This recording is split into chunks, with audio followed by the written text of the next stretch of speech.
So recently, one of my favorite writers who writes the blog A Wealth of Common Sense, Ben Carlson, had this awesome blog that he wrote up, and it had such beautiful tidbits in the blog that I was just like, I gotta share this on the channel. I gotta get other people to read this blog because first of all, he writes amazing stuff. Like, I use his stuff all the time. I steal details from his stuff and talk about his stuff all the time. Like they say, one of the ways to get smarter is by learning from other people. But anyway, in this blog, he talked about, is this as good as it's gonna get? But that's not really what I'm gonna focus on. What I wanted to show, or what I wanted to use to make a point, was look at the returns that we have had in the last about 12 years or so in the stock market. Look at those returns. Annualized, that's about a 16% return per year. We've had crazy good years. If we look at the NASDAQ, it's about the same way. Even the NASDAQ has been way better. 23%. 23% annualized return of the NASDAQ. How crazy is that?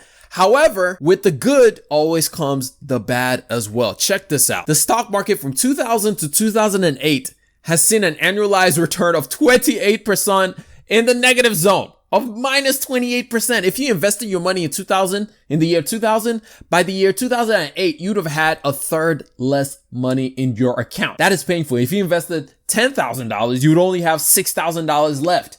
That would be painful to live through. However, if you live through those years, look at the return. If you lived through those years and you kept on investing, look at the returns that you could have had on the other side of it. The reason why I wanted to bring this up and just use an example for all of us to look at is a lot of the times, if you look on YouTube, everybody's always freaking out. Oh my gosh, stock market crash. There's going to be a stock market crash. Probably even on the thumbnail of this video, I probably did something with stock market crash, but people are always freaking out about the stock market crash. But as Peter Lynch said, a lot more money is lost preparing for a market crash than actually during the market crash. Because at the end of the day, there is nothing you can do about it. When the market crashes, it's not necessarily a bad news, especially for those of us that are still young. If you still have decades ahead of you when it comes to investing, if you're not about to retire, that is actually a good news when you see a stock market crash. Like he says in the article, he says, I'm an old man when it comes to millennials, and I still have 2 to 3 decades as a net saver ahead of me. A period of below average stock market returns in the coming years will feel painful as it's happening, but if you're putting money into the market at lower prices, that's a good thing over the long term. You don't want markets to constantly hit new highs all the time when you have money to put to work. Regardless, his point of just saying, look, as a net saver where he is right now, since he has 2 to 3 decades left, yes, it will be painful to see his money come down.